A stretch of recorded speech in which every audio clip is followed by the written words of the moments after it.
undo the audio. Undo the. And we are live. What's going on, good people of the internet? It is time for OnComicsGround.com's flagship podcast, Panel to Panel, where a bunch of folks shoot the breeze and talk about comic books and such. We are here live for issue 7, episode 7 of this amazing podcast where we, like almost every week, pending any issues that occur, we will always sit here and talk comic book news with you folks about the latest stuff going on in the industry or just in nerd culture. My name is James Portis. To my right, we have the amazing, the awesome, the senior editor and PR director of On Comics Ground, Mary. How are you doing tonight? I'm doing okay. That's what's up. That's what's up. And to my left, we have the hardworking, the awesome Batman loving and rock and roll loving contributor who just got off of work and ran here just to be on the show. Travis, how are you doing tonight? Dirty, but paid for the day. That's what's up. Um, we're glad that you can make it just in time for the show. Don't forget to follow this podcast on twitch.tv right here at twitch.tv / on Comics Ground. Follow us on Twitter and Instagram at On Comics Ground.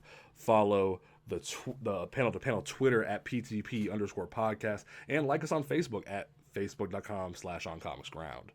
And then one of our other amazing podcasts that we have here is Seduction of the Innocent. Mary, why don't you tell the folks about that show, because that is your podcast. So, what history has gone unnoticed? What changes have been made to the comics industry because of political influence? And what seedy underbelly lurks, forgotten to seduce and entice those who are less wary? Friday nights at 8 p.m. Eastern, join myself and Kai as we uncover the hidden truths that the comic industry hopes you'd have forgotten. Seduction of the Innocent, a politics in comics podcast, every Friday live on Twitch, hosted by On Comics Ground. That's what's up. That's what's up. So the first topic we have for y'all today is early today during BookCon, DC Comics revealed like a whole new slew of their DC Ink and DC Zoom young adult graphic novels that they are releasing. We had this past year with titles like Mara Tidebreaker and Cat One Under the Moon. That did it come out yet, or did it just come out? I think it just came out. Okay, because I know there was a free comic book day portion of it that I read for my review, but I didn't know if it was out yet. And then we also had Harley Quinn Breaking Glass earlier this year, and like we also had that Super Sons book where we decided to whitewash Damian Wayne, which was a fun little controversy in itself. But we also got the announcement of a bunch of new ones that are coming out in 2020, with the first one coming out in 2019 also having a teaser for 2020 with Teen Titans Raven that actually had a full-fledged trailer at BookCon, which was actually pretty cool. They're having the next book in the line be Teen Titans Beast Boy, written by the same creative team for that, which is Kami Garcia and Gabrielle Piccolo.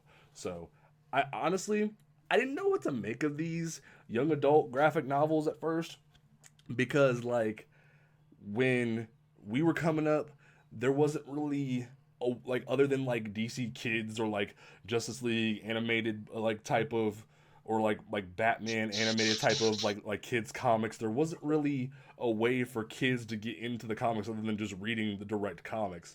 But the more I've read these stories like Mara Tidebreaker, I see them as a really cool way to get young kids into these books, like almost giving them something we didn't have when we were kids. Like, is that a fair assessment on that one? Yeah. Yeah, I mean, well, they're for young adults, so like, I mean, and Scholastic's turned into a huge book market, so why would they not try to jump on that? That's fair. I mean, I don't think it's necessarily about pulling, people into, comic book readership. I think it's just kind of selling to a market that's there. And, if they start buying monthly titles, then, that works out well for them. But I'm noticing the industry, in order to stay relevant, kind of has to start moving away from the sole dedication to the single issue floppies. That's fair. I mean, Yeah. So, Travis, what do you think? You being a parent, like, do you think these are the kind of books that could be like good for today's children?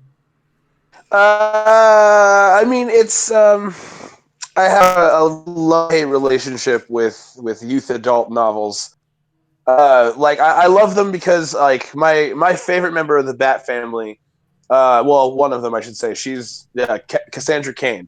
I read about her intro in a novelization of No Man's, and that was pretty cool. I still have the copy. It was a rather good read, but on that same hand, I just hope they don't do what YA novels tend to do. You know what I mean? I feel there needs to be growth in character and not this, forever young thing going on. That's kind of my issue. So I don't, with source material being comic books, I don't see that happening, but I do see that being a possibility.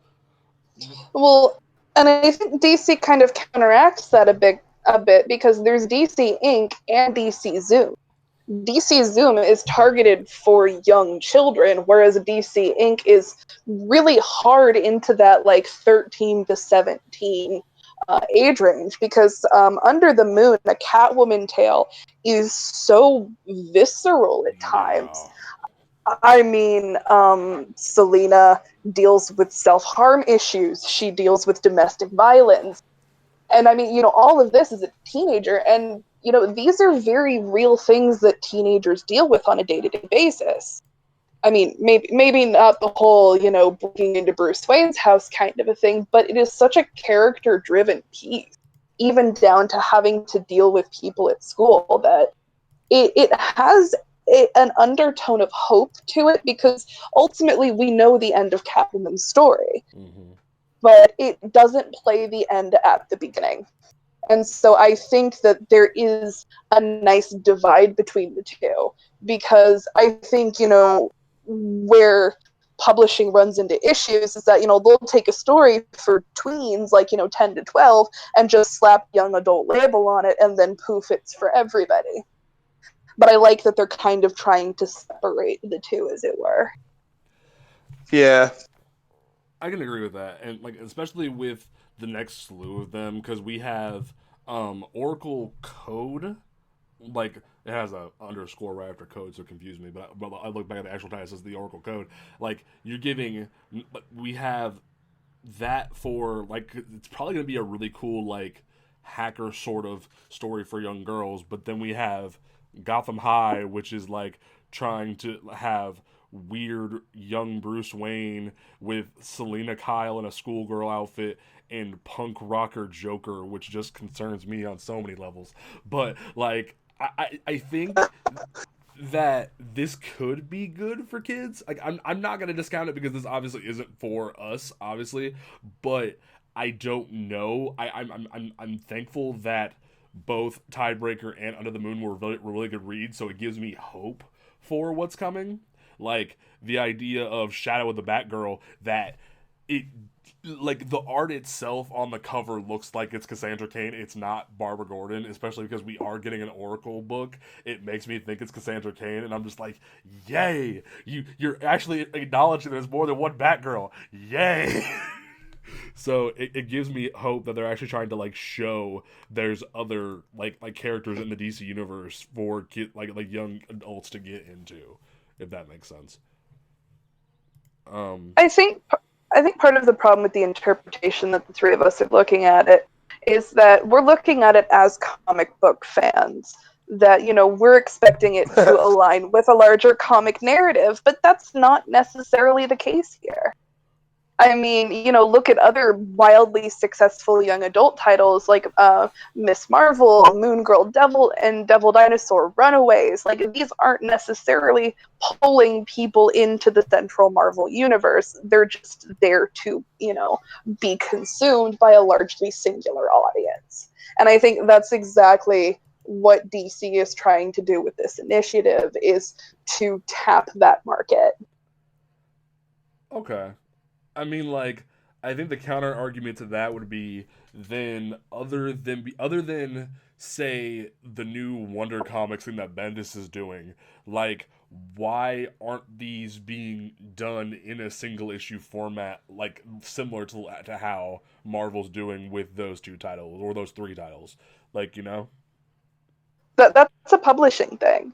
Yeah. Because graphic novels take a significant amount of time to do, and there are delays, and it's pushed back, and whatnot. And Wonder Comics is, supposed to be the in-between Scholastic fodder that, you have to publish in a single issue format if you want it to be a trade. Because if it's not a trade, then it has to be a graphic novel, and graphic novels are not published in monthly chapters. Yeah. So you have your big hits like Ink and Zoom, and then you have Wonder Comic trades to put in there, so that way you have essentially a rotating stock. It's retail theory, is what it is. Okay. I dig it.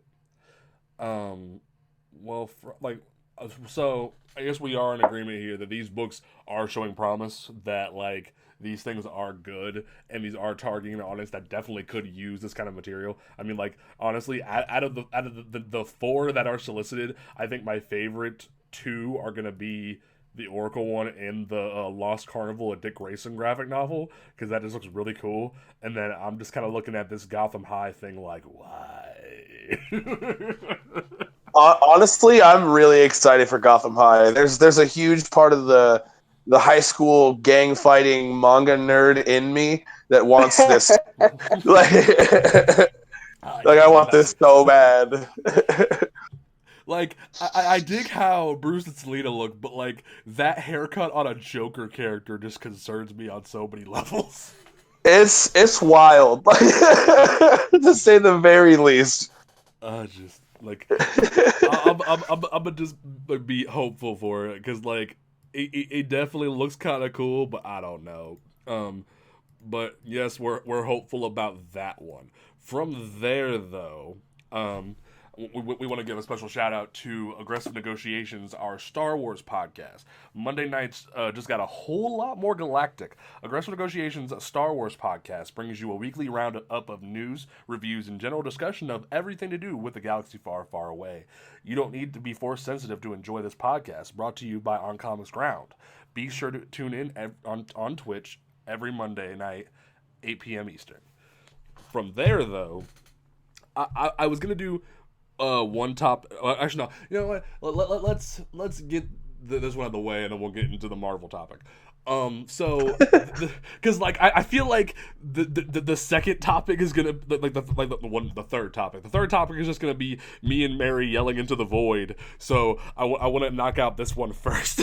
Okay. You want to knock out me yelling into the void first? All right. I thought you were okay with Battinson, Travis. What happened? I thought you were okay with Battinson. I still kind of am, because honestly, I haven't seen him do it, so I have to give him some credit. But I'm a little more scared than I was before, I'll be honest. Why? What happened? For those who don't know, beginning of the week, we found out that Robert Pattinson has been confirmed to be approved by Warner Brothers to play Batman in the Matt Reeves Batman movie. And along with that, we got confirmation that Robin is rumored to be involved. And instead of the originally rumored Penguin and Catwoman, there's rumor that Riddler could be the main villain. And I want to know why you're scared, Travis, because you were pretty hyped last time we talked about this. What happened? Okay, well, all right, so if I'm going to break it down into like a nutshell of movies, if you're going to make a serious Batman movie in any form, it's going to boil down to a vigilante, like, organized crime flick. You know what I mean? So Penguin is a great natural fit. And Cobblepot has a lot of history with Bruce as well, and with the whole billionaire stuff that they do and all that. So it was a great dynamic that I was kind of hoping to see. Okay. Catwoman, I feel like that's the hype train, to be honest with you. So I cared less about that. I am kind of glad that we're getting Robin instead of Catwoman. My issue comes in with Riddler, because if this is to be a serious Batman movie, And when I see Riddler and I think serious Batman movie, I cannot be the only one that thinks the Jigsaw Killer, right? Okay. And so that's what I'm afraid of. Is I want this to be like a gritty, like urban crime movie, and not a borderline gore flick. You know what I mean? Because we all know what Riddler does. These are all just epic traps that'll kill somebody if Batman's not good enough. And to be honest, if it's going to be a good movie, Batman has to lose at some point. I mean, I feel like me and So Mary being the horror junkies wouldn't mind a Jigsaw villain for Batman. But I mean, Riddler has a distinct flair and personality, and leaning too hard into the horror trope could turn a lot of people off. That's true. That's true. I mean, when I first saw the idea of Riddler, my initial thought was they could easily just be adding Robin to the idea of doing Scott Snyder's 0 Year. Like, that's your template, just fix a couple of the problems that 0 Year had and just make it work. But, like, when I think horror Riddler, my immediate thought is half Arkham and half 2003 Batman, where like Riddler was hella emo and walked around with that long black like oil slick hair. Like that was my immediate thought of having a really like super hardcore Riddler that wants crazy like contraptions to kill people, but like he'll turn it off if he solve the riddle. Like there's that idea of there being a failsafe of you solve the riddle and it's done. Like you're fine. I don't know. Like that's just where my head's at. yeah, I can understand. I'm also kind of afraid of like typical movie tropes taking over in the name of horror not being the undertone. Because, like, for example, I always go to the Nolan trilogy because it seems to be a staple in Batman movies. But in The Dark Knight, when the Joker does the whole which boat's gonna blow up the other boat type of thing, that seemed very Riddler to me. So Okay. they could maybe do a spin on something like that. I could live with that, but I just don't want to see straight up Saw 7. Okay. No, I agree with Travis. I'm not saying I'm against what you're proposing. I'm just like it could be fun and like they could finally make Neil Patrick Harris the Riddler that I've wanted for so long, but also like everyone keeps wanting Josh Gad to play the Penguin, so I'd be down with that. Like give me Penguin and make it like super mob heavy because for so long we've been like resisting the idea of a really good detective like Batman. We just want to have him be heavy gadgets with like high stakes and stuff. So Right. I feel as if breaking Bruce down to his hardcore like detective skills would be kind of a good movie. So like I said, I'm not against it. But that's it for me. But I will say that I'm hopeful for Robert Pattinson. At first, I was like so against it because Sparkly Vampire Batman did not seem like a great idea. But then I was like, wait a minute, he's been in other things. He can. It's okay. Like that's why. Like even on the last episode, I was like, give me a suit test shot, and that's when I'll be like, okay, I'll let you slide. Let's see what you do. Like that's why I'm gonna stick with my original rating of I need a test photo. I need like the Ben Affleck against the Batmobile type shot. I need that. And if you can pull that off, like hell, I'll take like a Bruce Wayne in a tuxedo at a gala or something. And if he looks decent enough, I'll let it go. And also, I need to see who's playing Alfred. Like, I need to know who's going to be like opposite him in a way. Because if you're not going to have a Robin, and that's just a rumor, you need to have a hardcore Alfred, regardless, who can bounce off of him, to that perfect level. Mary, what do you think about Robert Pattinson doing? Like now confirmed. Oh, like I said the last time we talked about this, I'm fine with it. I mean, he's got the look for it, and he's more than just Twilight, and I don't know. There are a lot of people who are limiting it to just that performance, and it bugged the hell out of me. I'm not gonna lie, but I mean, as with any Batman actor, we just kind of have to play the waiting game. So that's what's up. That's what's up.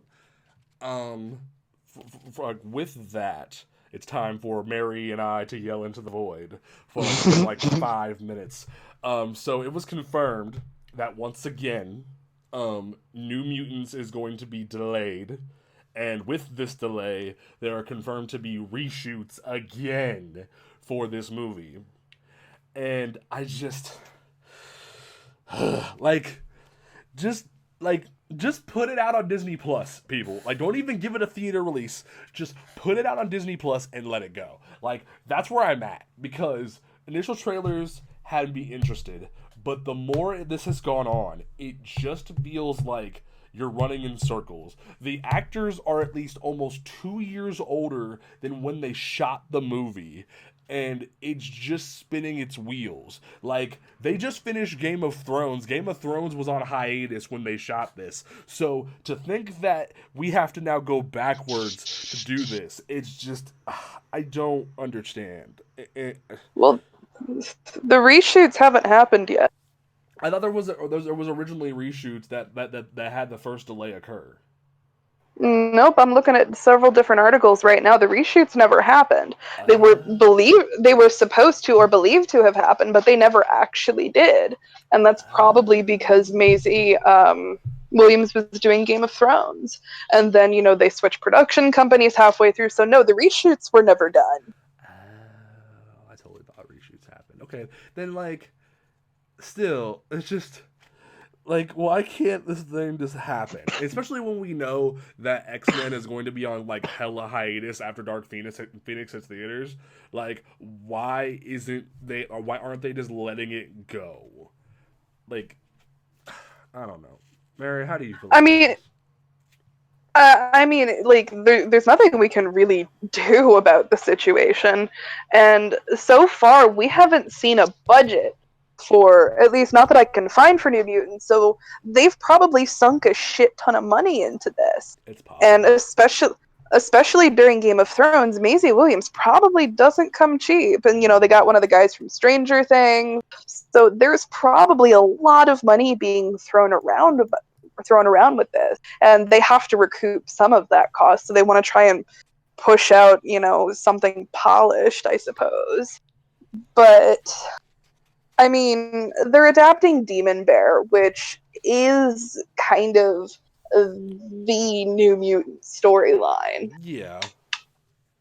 So I mean, it's just, I don't really know what to think about the movie at this point. I like the horror setting that they have, because the New Mutants always kind of edged very, on the edge of that, especially with Danny Moonstar's powers. Mm-hmm.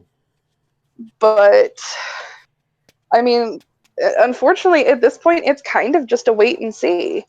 I mean, I don't know if Demon Bear would have been the story to start with. But I mean, hell, at that point, you just might as well start at the beginning. But Yeah. I don't know.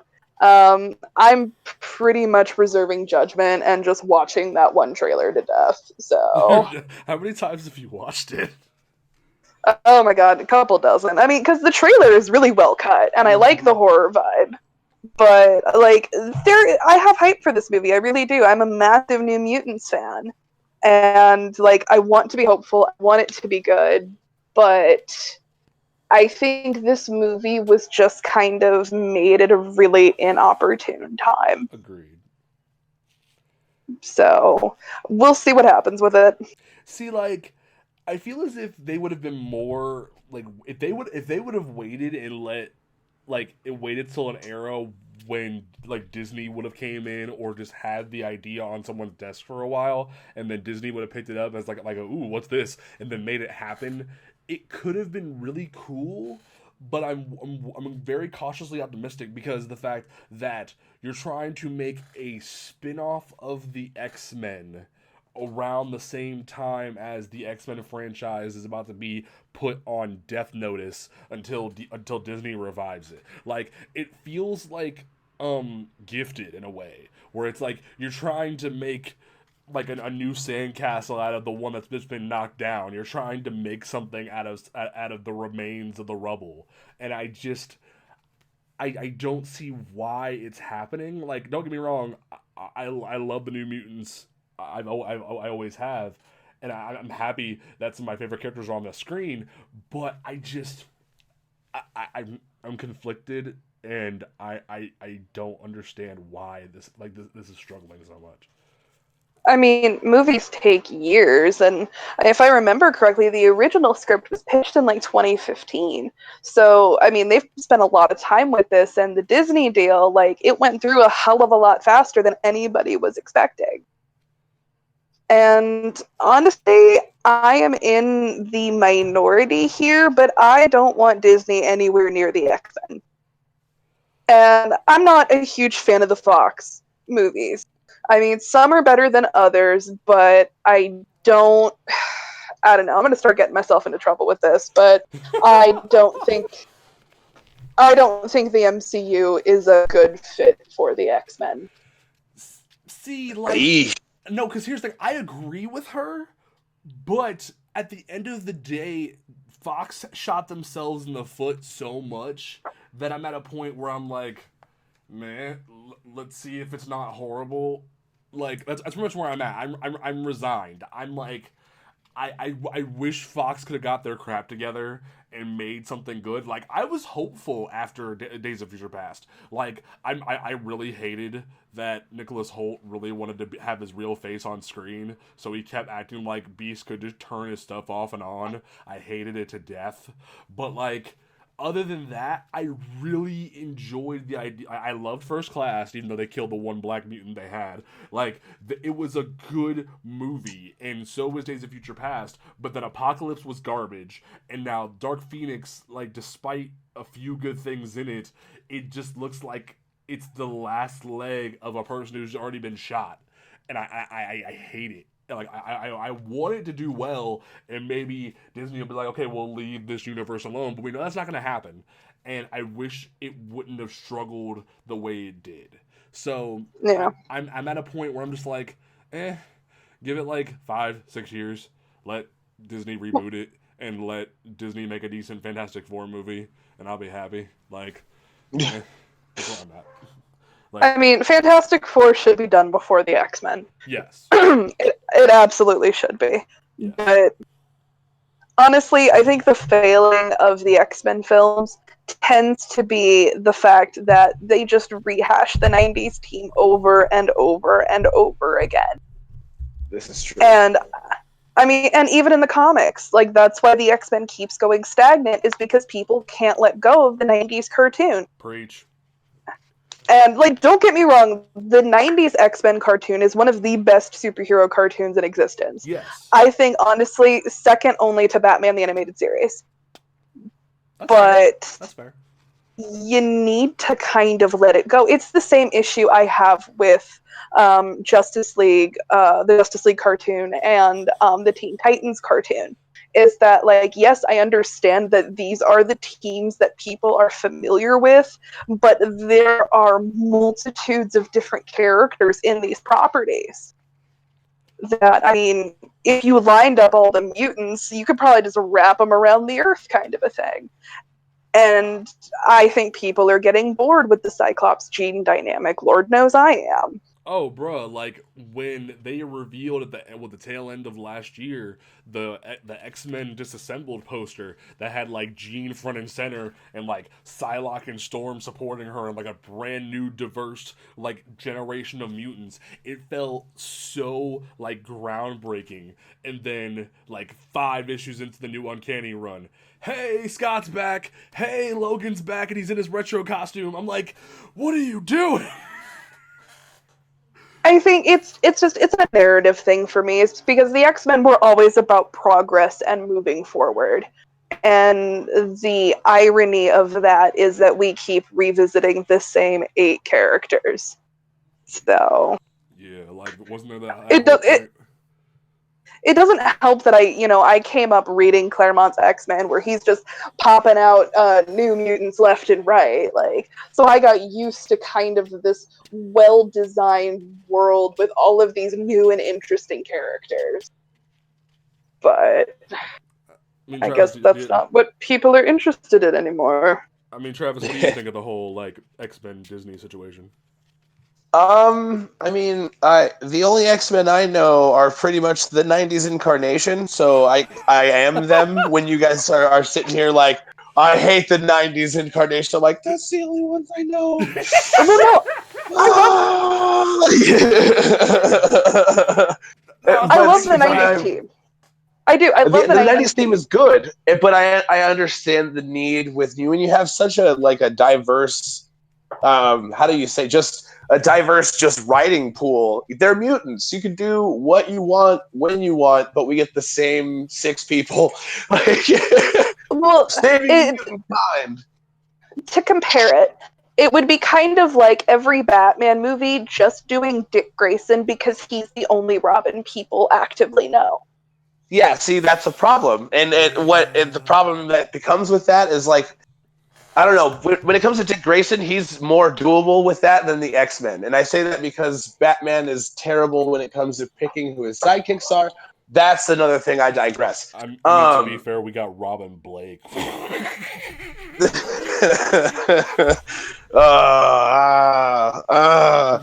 But no, I think I'm kind of excited to see, like, a Disney budget handle the X-Men of anything. Point. Now, I will say that the argument to be had with Disney is that there's the potential for the neutering of the X-Men to the highest degree. Like, the idea of, like, prejudiced topics with the X-Men in an MCU universe is going to be really hard.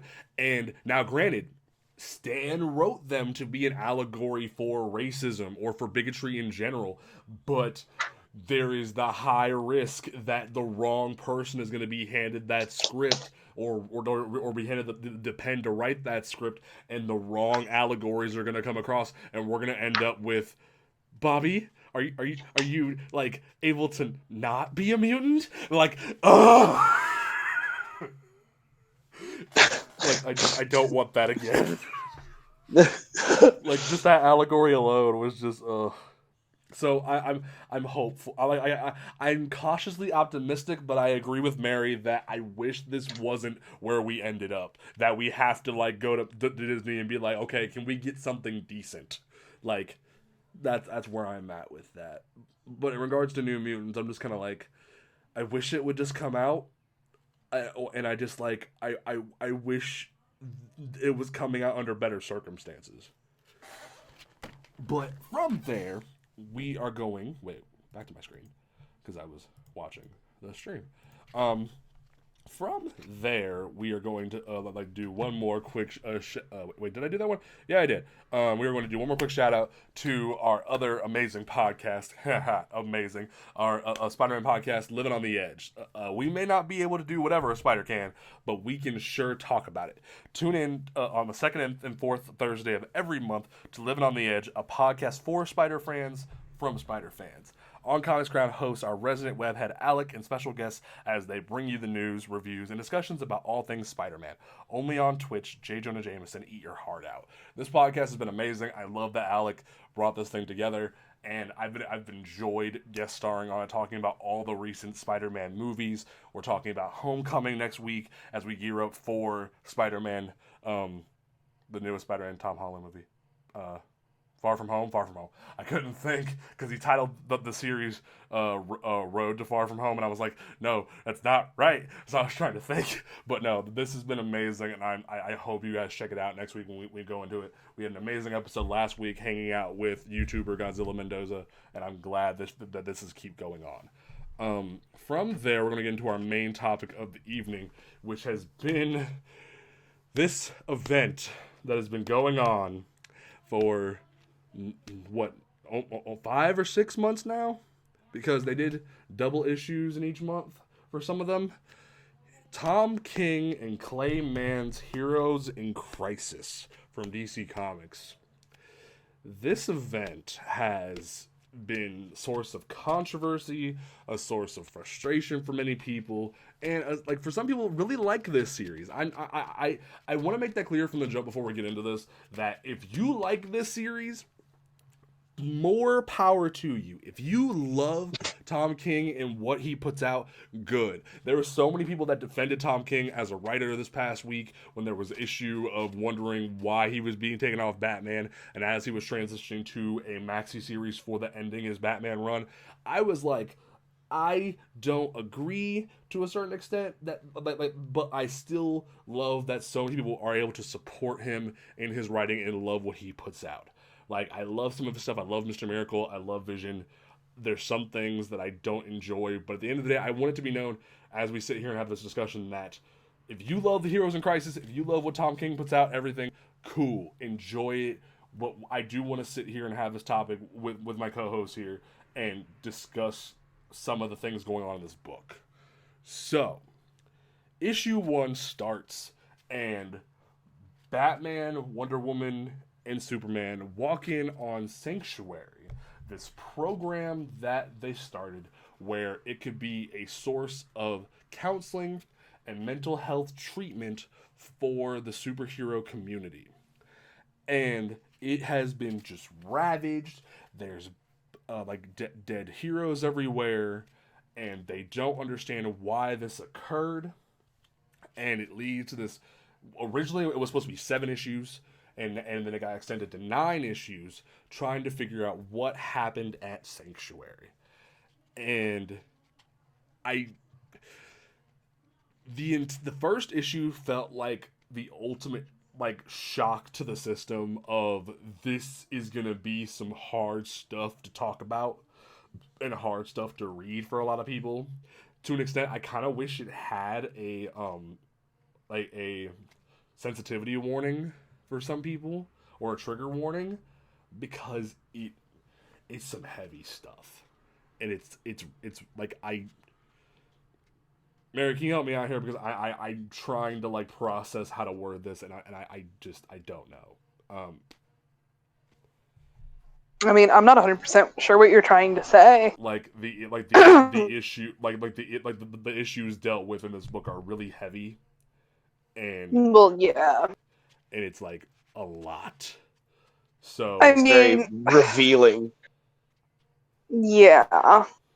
It is a difficult book to read at times because there are a lot of different depictions of very different types of trauma.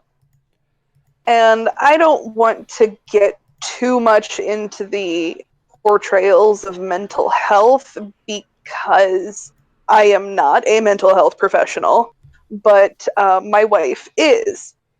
And I had her read the series as well, and she was not 100% okay with the way that some of these issues were presented, that it was seemingly just homogenized into trauma as opposed to breaking it down better.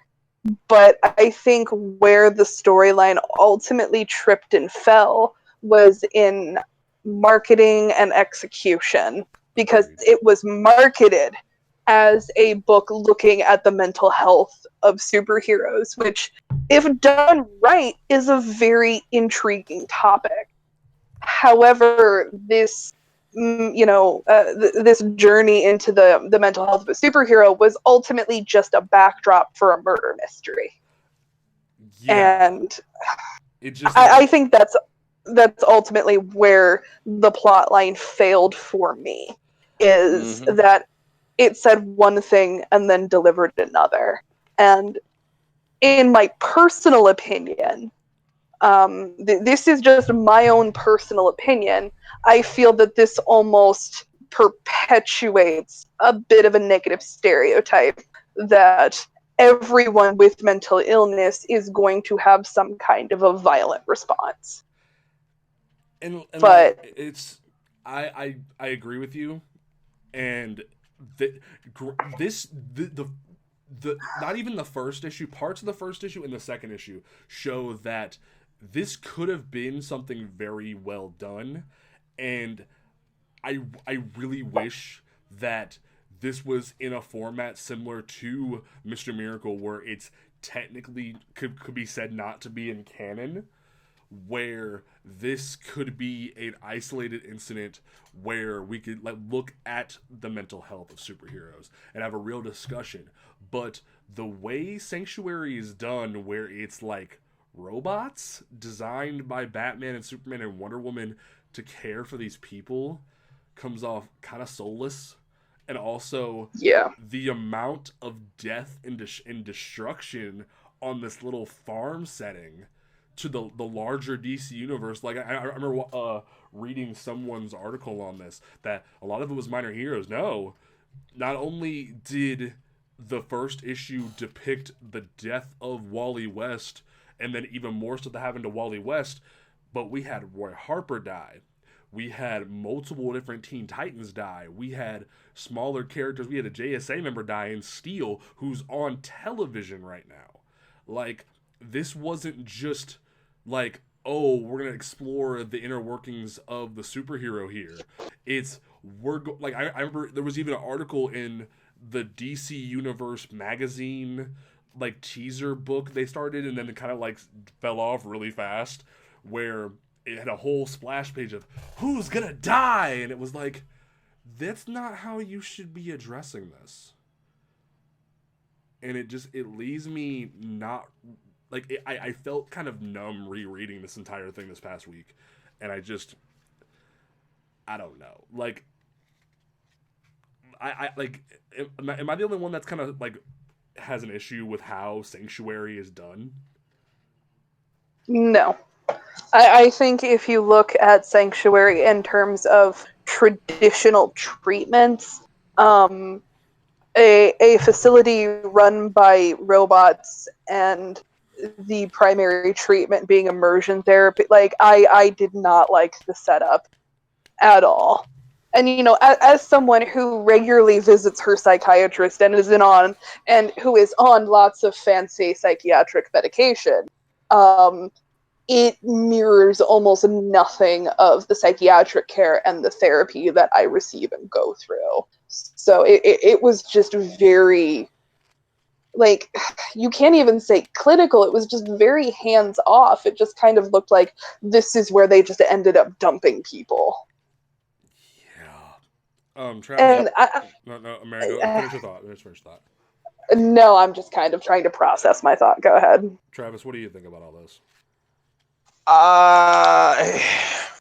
Heroes in Crisis was that was a tough one for me, to be honest with you, because, like, are we gonna go through this issue by issue, or can I kind of summarize I'm the gonna whole jump around. thing? I got three main topics that I want to talk about. I want to talk about like I wasn't a big fan of the murder mystery underneath all of, like, I was wanting to see, like, the scars of my heroes. Does that make sense? Mm-hmm. Yes. Yeah. And so that was really important to me, because it was something that, like, Tom King has done before with Mr. Miracle and the Vision. Like, I never thought I could hate Wanda so much, but I hate Wanda so much. So I was really hoping for that level of emotion with this, and I just didn't get it. It all felt really disingenuous, maybe is the word I'm looking for. And I like that you said that, because I think at the end of the day, Tom King had some really good intentions with this book. I really do, because when you look back to when Heroes in Crisis was first listed, and even as the book went on, he had some really, like, powerful things to say on social media about how he really cared about these characters and wanted to talk about the inner workings of superheroes, because he dealt with it a lot or is dealing with a lot of it in Batman right now, and debatably is doing a decent job of it. But in Mr. Miracle, the struggle that Scott Free goes through, like the stuff that goes on that book is heavy. So it gives you the idea that this might be a really good story, but then it falls short of what he wants it to be because of, like, it being hidden under the murder mystery. So, like, Yep. I just and another thing that's really bothersome about this is the lack of continuity in this book, because, like, Dude, not like, because we kind of had the problem with the DC universe right now, where, like, it's half the New 52 and half the pre-New 52 because of Superman Reborn. So it's all like everything's continuity, and, like, we kind of got the first hint of that in Dark Knight's Metal, where Green Lantern referenced Aquaman's hook hand. But this book, like, not only do you have them referencing pre-New 52 stuff with Wally, but you have Lagoon Boy, who is still the enigma of this book. And in issue 2, I legit thought this was going to be Tom King's way of helping Jeff Johns' narrative of the rebirth by saying that, like, Lagoon Boy's been here the whole time in a coma ever since pre-New 52, and the whole thing that happened during Final Crisis. I legit thought that that was going to be his way of, like, backdooring that. But then nothing, because there's this whole thing where during Lagoon Boy's immersion therapy, he's reliving what happened to him in the Titans East during pre-New 52 in Judd Winnick's one solo issue. And you see that and you start to think this has promise of, like, being bigger than what it is. And then nothing happens with it. And there's so much random stuff, like on almost every variant cover there was like Superman dead, and then like Aquaman lost his hand. One cover had Wonder Woman killing Maxwell Lord, and it raises all of these questions that I don't know. Mary, do you have any idea? I'm not 100% sure because, like you said, the continuity issues in this series were really, really frustrating. And I think Superman Reborn, while an absolutely fantastic storyline in my opinion, is going to be used as a very convenient backdoor. Because, they can easily say, oh, hey, this thing reset during this storyline. So, unfortunately, I think it's going to be a backdoor. And it's just the narrative issues in this book are so frustrating. Because, you have a lot of these side characters that nobody has seen in years. You have you have these characters that people haven't seen in years that have not existed since before the New 52. And first of all, it completely removes a lot of the emotional connection from the book. Yeah. I mean, the emotional thing was a lot of people pointing out in those first couple issues, okay, Roy is dead, okay, Wally is air quote dead. So, like, that was the emotional high point, not, Hotspot being laid out into a field like that. A lot of people had no emotional connection to that character. I did because, we've been reading these characters for a long time. But, imagine this crop of new readers that have come in masse since these reboots and whatnot. Or people who are revisiting for the first time since the 70s and 80s that, these are from that weird post-Infinite Crisis, but pre-New 52, that weird timeline. Mm-hmm. And so, it's just...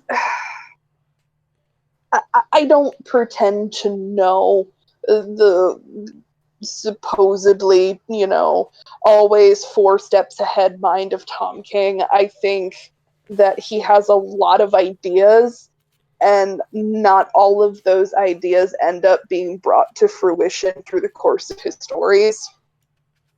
Because, that's fair. There are elements in Vision that I feel like never actually get wrapped up.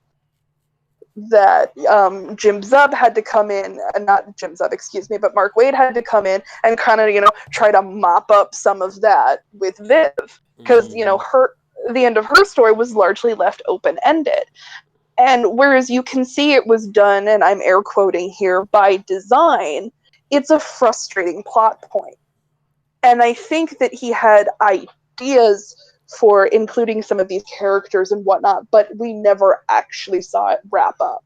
It was, okay, we need to thin out the roster. Let's sit here and chuck some characters into the wood chipper.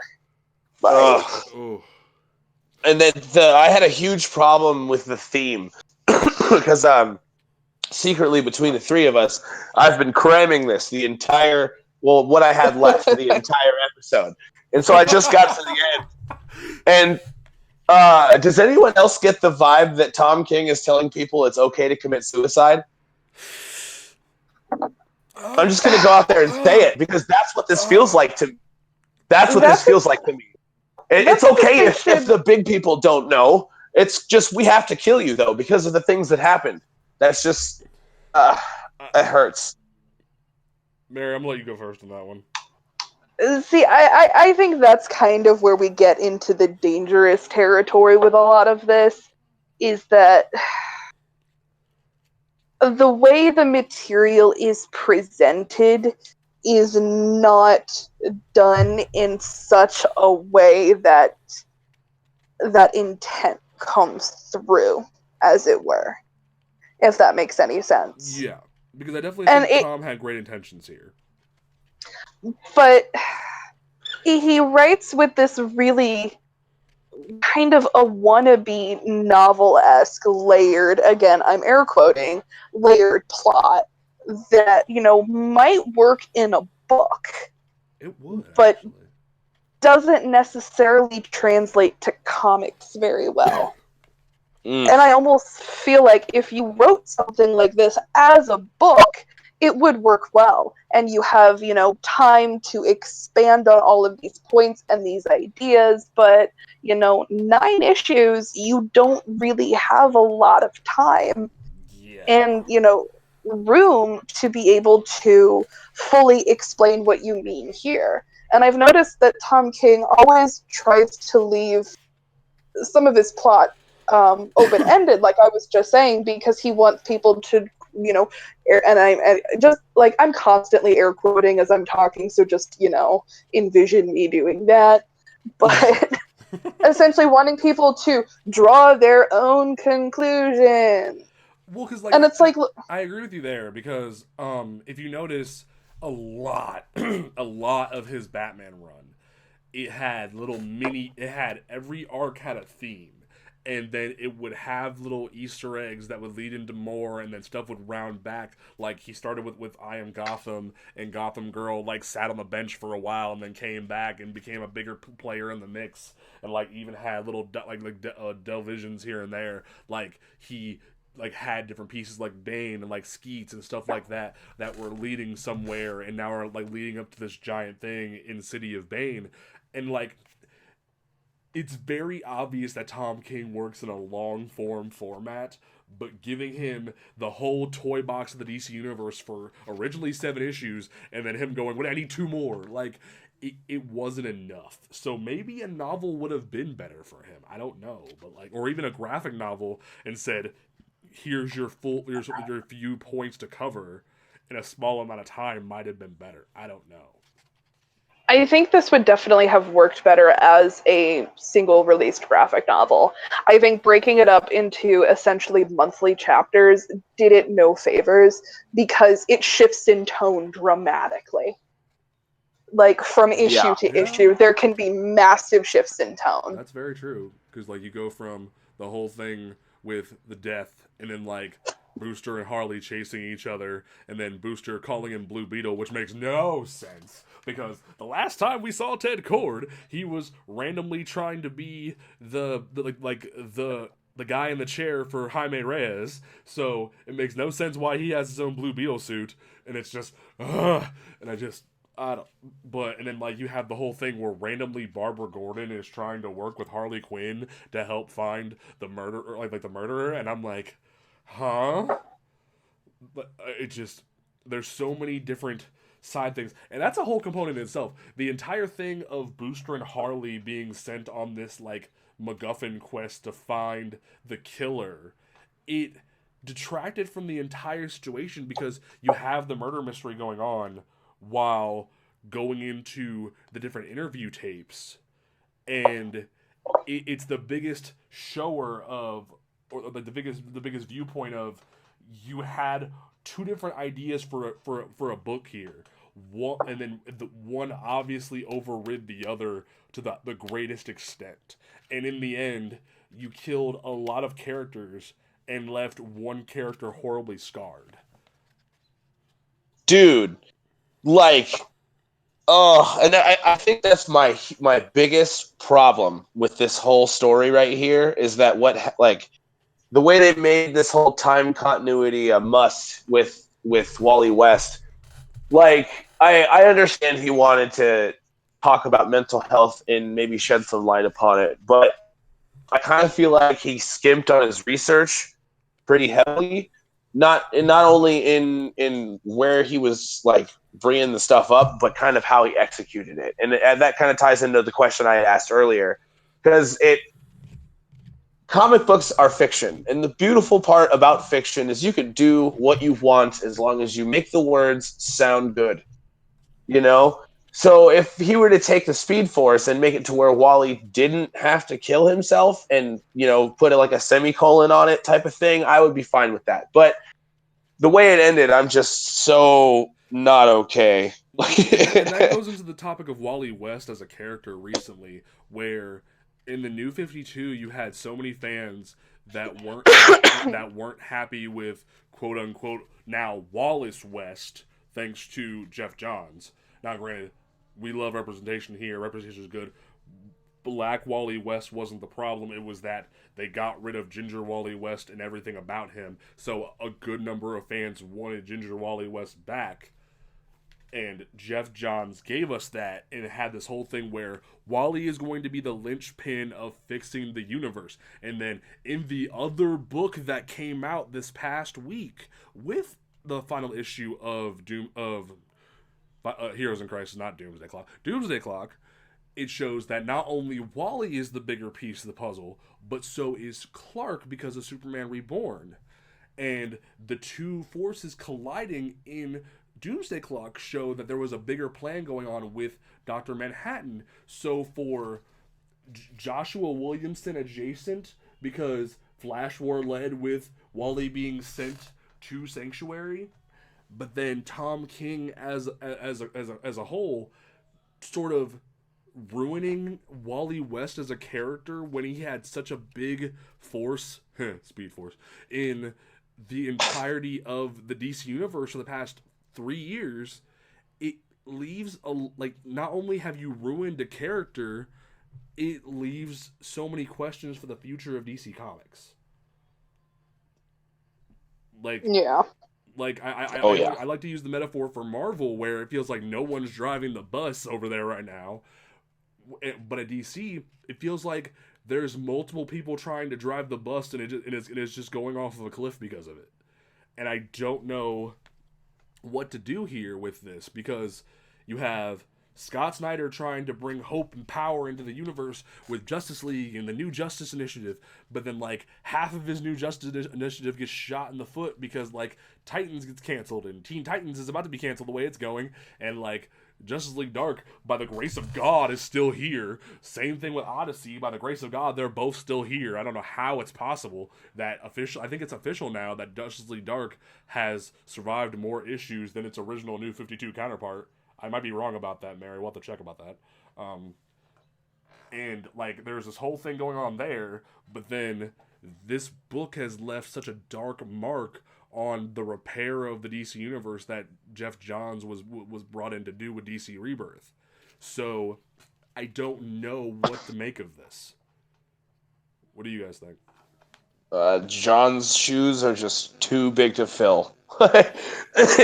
Maybe that's what's going on. I don't know. That's kind of what it feels like. Is it because when you think about Jeff Johns and DC, the first thing I think about is Infinite Crisis.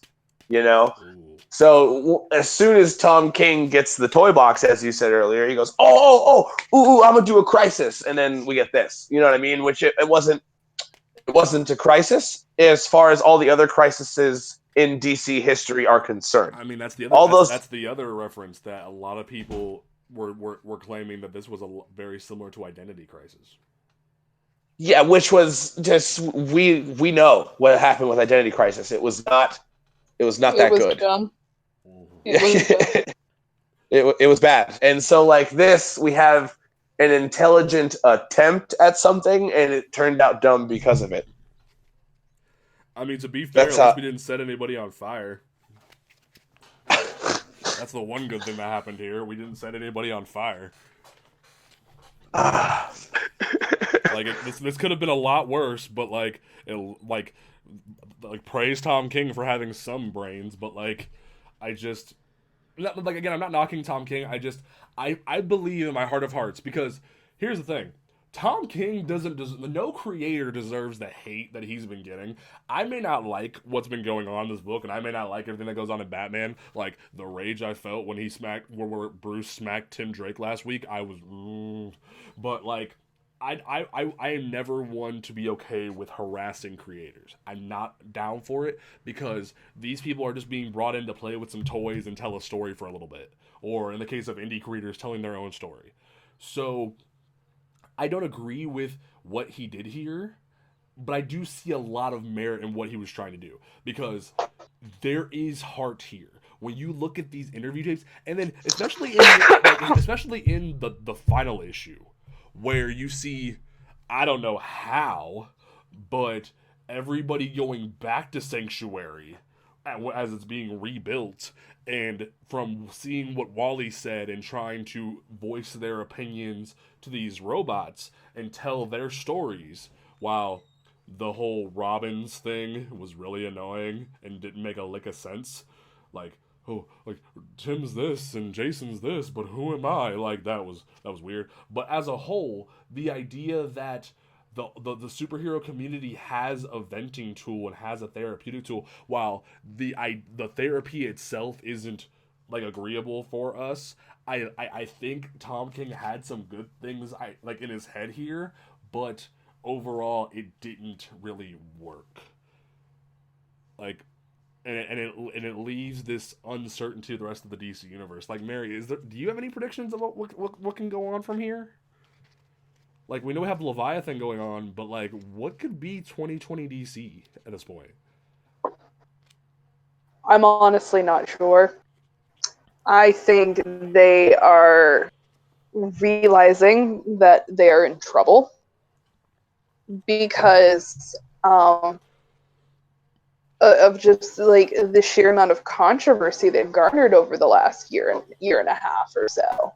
That I think the issue with Batman number 50 didn't go the way that they wanted it to. And I'm not sitting here talking about the merits of the storyline or where it ends up. No, I'm talking about the backlash for it. Yeah, is that it was marketed up so highly, it was marketed so heavily as, the seminal Batman issue kind of a thing. And then it was a fancy bait and switch. Yeah. And I think that got... What'd you say? A super fancy one. Oh, yeah. And I think a lot of people felt duped. That it felt people got like what it was. Married that night. Dude. Oh, yeah. People order wedding cakes and took them to comic shops. How many artists did they hire just for variant art in a story that was meaningless? Ugh. Oh, my Lord. That sketch cover that Jim Lee did is still going for like 50 to 100. Oh, I know it. Yeah. I mean, and especially if you pair that with the backlash of Kitty and Colossus, not even a month later, or a month or two later. Fantastic Four made a joke about it when Ben and Alicia got married. Yeah. And it's just kind of, I think comic readers are to the point that they're getting sick of cash grabs. And again, I'm not arguing merits of story or anything to do with that. I'm arguing the way they presented it it blew up in their face. And I think a lot of people got very angry. And a lot of people just kind of went, you know what, whatever. And if you look at the shakeups that are already starting to happen, I mean, we saw a lot of books get canceled. We're seeing some just kind of slip by the wayside a little bit. And I think they're starting to... I feel like I'm not really making a cohesive point here, but I think they're starting to realize they're in trouble. And I think that's why they keep dumping more and more stuff into the Superman basket. Excuse me. Into the Superman basket, is because I think they need to kind of give Batman a chance to cool off for a little while. Yeah, because I feel like... And there was the whole thing where Bleeding Cool made it out that the reason why Tom King was taken off of Batman was that Immortal Hulk sold more for like a month. But like, I I think people are realizing that for the first time since Scott Snyder was on the book, that Batman is really oversaturated, and Hmm. you're like granted he always is oversaturated, but like even when Scott Snyder was writing, like there was a point where right before the Eternal process started, and then everything happened and Robin War happened, there was a period where like it was just Batman and then Batman adjacent books. Like the only other non sidekick book involving Batman was like Talon, and that's it. So like I feel as if now where we have Batman on multiple books, Batman on so many different things, like there was a point where Batman was on his book, Detective, um, Justice League of America and Justice League, and was launching a couple other things. Like he was getting ready for Metal and was getting ready for Outsiders. Like Batman's gotten too big, and they need to back off. So yeah, Dude. I've noticed that Superman's becoming more and more prominent. That's why Leviathan was like, "Here, Bendis, do a thing." Well, and I think something that really kind of sparked, the thought for me that I think DC's realizing they're in a little bit of trouble is the fact that they're dropping double shipping next year. Yup. And Batman and Detective Comics have been double shipped since Rebirth. I mean, Mm. you have other titles like Wonder Woman is inexplicably still being double shipped, and isn't Flash being double shipped too? Flash is being double shipped because of like Year One, and Justice League is still being double shipped. Double shipped. And, those are perceived kind of money makers, if you will. But the fact that Batman is being dropped from double ship kind of made me raise my eyebrows a little bit. And again, I'm not, for the third time, because I know somebody's going to listen to this and get mad at me, I'm not talking about storyline or No. anything Tom King has written.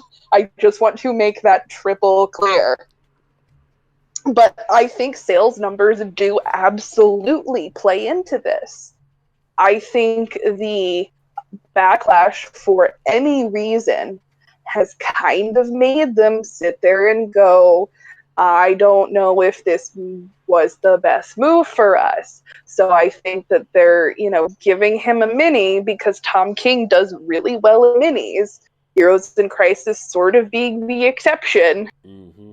That and I was worried about this going in. I feel like he can't maintain, multiple issues. They don't remain cohesive. I think he's really reliable in short bursts, Yes. but not a lot of writers have 60+ issue staying power. And I mean, because having one writer on a book for more than 20 or 30 issues is becoming a very rare practice these days. It was I the think first the time last that we heard that a book was going to hit 100 issues. We were so used to yeah relaunches that it seemed like uncanny to us that it was going to happen.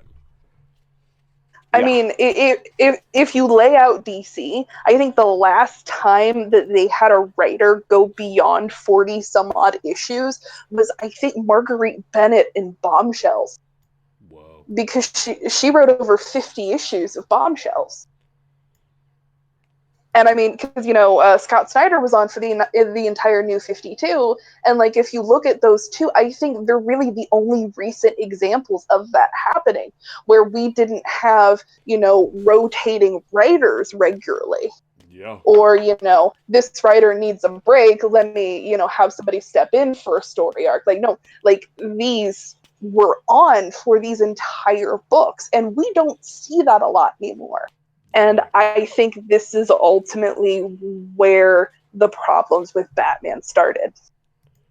That's I fair. think I have seen a lot of people say that they think Tom King reads better in trade, where you have the whole thing in front of you.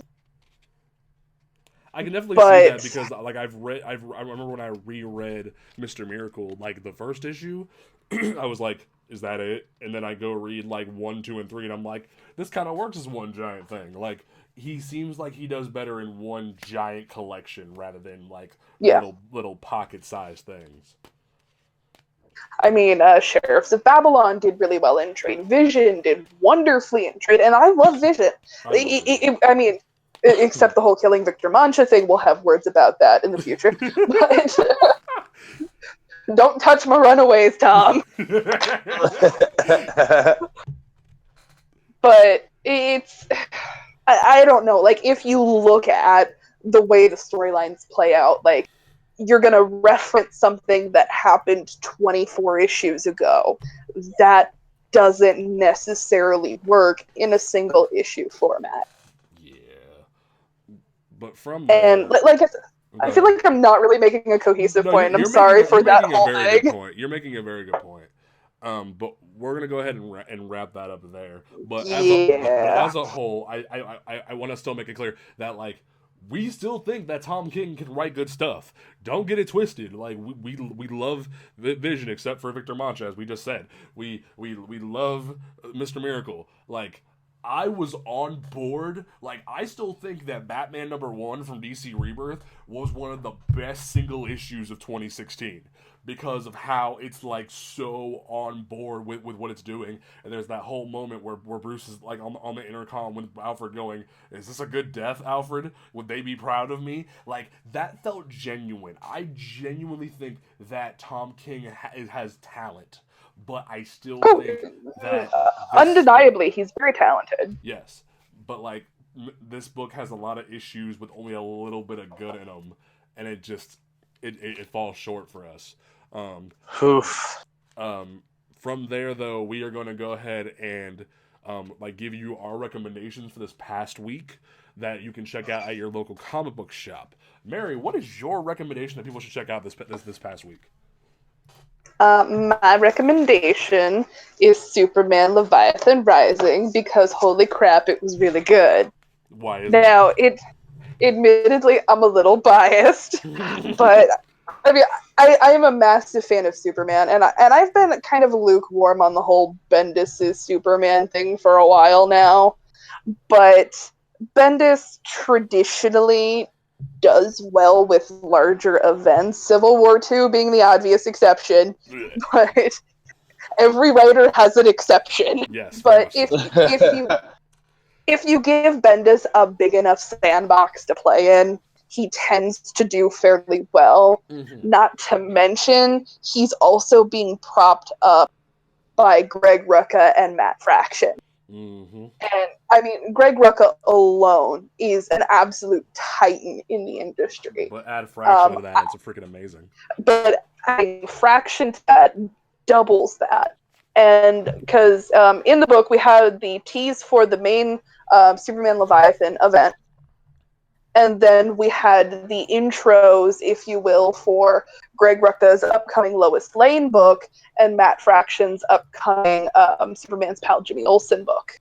And so it was a fun play of different themes in it because, you know, we have the big Superman event, and then we're going to have the investigative book with Lois Lane, and then we're going to have the wacky adventures of Jimmy Olsen. So I'm interested to see how this all ties together. And I got Manhunter back, Kate Spencer. So I'm already on board for this event. So you should check it out. Be forewarned, it is a $10 issue. Damn. And a girl is not happy about that. But anyway, that's my recommendation. Okay, Travis, what is your recommendation that you and I both loved this past week? That actually, that was like, I'm so glad you're letting me take this one because it's the last night. It's the last night. Oh my god! I'll nerd out about my book in a minute, but I'll nerd out with you about this. Like, dude, oh god, the last night. I honestly, it's. If I were to see Morticia and Gomez reunite, that's what it feels like when I see Capullo and Snyder come back together. That's what it feels like, you know. Oh my god! And just, I need to know what happened. It's very enigmatic, which is kind of not new at all for Snyder's writing, but he does it in a way where I'm left guessing. Like there's a whole lot of what in the hell is going on here kind of moments, but I'm not upset by them because it's the first issue, and I'm sure we're gonna get some more answers. Yes. Like, oh my god, there's so much going on. Like the end of the world is apparent. Batman is somehow the cause and has also made himself a force of nature, justice always reincarnating itself. So that's fun. It reminds me of the Batman 2003 show at the end, in the finale, where Batman says the mission is never over. Like, that's exactly what this feels like. Right, like, and it's just the new Batman comes out and just Diana's just super resentful to him, and you just see that there's this animosity going on, but you don't know why exactly. And they're doing exactly what they did in Death of the Family, where they're just kind of like holding the Joker Batman fun in front of you just for a moment, and then they're gonna shove it in your face, and it's just gonna be so good. It's yeah, pick up the last night. Definitely grab that. Also, I didn't think I'd be okay with almost bald Wonder Woman, but they make it work. Capullo makes it work. Yep. Mary, did you read last night? I haven't gotten to it yet. Oh, I think you'll really enjoy it. Like, honestly, this book is literally just Old Man Logan for Batman, and it works. Oh, Dude. Lord. No, like you think that sounds like heresy, but it works. Like it's young Batman at least. like legit, they like take young Bruce Wayne and throw him into like basically Old Man Logan, and like almost like they took like young Logan and threw him into the Old Man Logan universe. Like it works so well, and it leaves you just like, because it, like, Capullo's artwork definitely screams Capullo Spawn, and it's just like, oh, like I need it. Yeah. But no, definitely go pick up Last Night. Go pick up Leviathan. I'm gonna shout out 2 Marvel books since they gave out two DC books. My first one is Fantastic Four number 10 came out this past week. I admittedly was hesitant about Dan Slott taking over this title. Granted, I was happy that Fantastic Four was coming back in general, but Dan Slott has proven to me that he knows this family. He knows how to do them right. And there's this moment there's 2 moments in the issue that I love. One is Valeria Richards and Moon Girl having a brain dick measuring contest, and it's the funniest thing. And then there's the moment at the end of the book where the Fantastic Four have to go help out with the War of the Realms event, and the kids are left with Moon Girl to guard Yancey Street while they're gone. And that moment feels so family strong that it just, like, it reminds me of Hickman Fantastic Four, and I love it. So, like, I'm very happy that Slott was given this title. Like, at first it felt like the Thing show, because Slott wrote the Thing miniseries, but now it's starting to feel like that family book that I wanted again.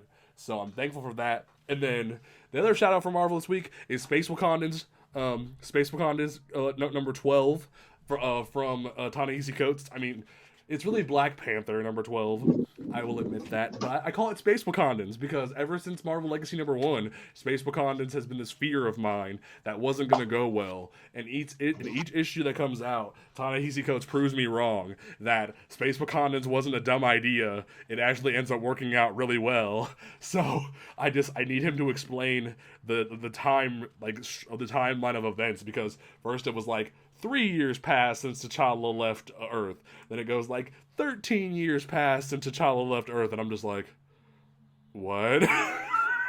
And like, he's still apparently the chairman of the Avengers while all this is going on, and I'm just like, huh? So hopefully in August we get an explanation about how he did all that time. Like, maybe it's just space time, but I definitely recommend anybody who has been wanting to get into Black Panther, go back and get the trades for this run. It's really good. You don't need a lot of Black Panther knowledge to know about to get into this book. It's literally just Space Wakandans, and like they rename a couple characters in this book after characters that are in the movie, so it's easy for casual readers to get into, and I highly recommend it. But we're going to go ahead and wrap up this show for you guys. Don't forget to follow us on Twitch right here on twitch.tv/oncomicsground. Don't forget to follow us on Twitter and Instagram at oncomicsground. And follow the podcast Twitter at PGP_podcast. And as well, like us on Facebook at facebook.com/oncomicsground. Travis, what is your closing statement for episode 7? Go. Read Heroes in Crisis because it's going to be important later. You definitely get that vibe because it actually, like, it feels like it'll probably be important later. The fact that they mentioned it in Doomsday Clock, number 3, it tells you that's going to be important later. You got anything else you want to add? Also, just pick up The Last Night. That's honestly, out of all the Batman saturation going on, that's kind of the beacon over there. Okay. Mary, what is your closing statement for episode 7? Just make it easy and just bring back Milestone. Just bring back Milestone. Yes! Just bring back Milestone. Just do it. We just need it. Okay. And my closing statement, as always, is support your local comic book shop. I agree with Mary. Bring back Milestone. Pick up Last Night. And honestly, we may not like Heroes in Crisis that much, but you might. Like, if you really love Tom King and what he's doing, if you like what this book is about, please read it. Don't just be discouraged by our opinions. Please give it a look on your own merit and check it out. We're just like 3 nerds talking about stuff we love, but you might still find some merit in this book. So check it out if you want to check it out at your local comic book shop. We will check you guys out next week for more comic book news and discussion about nerd culture. Peace out.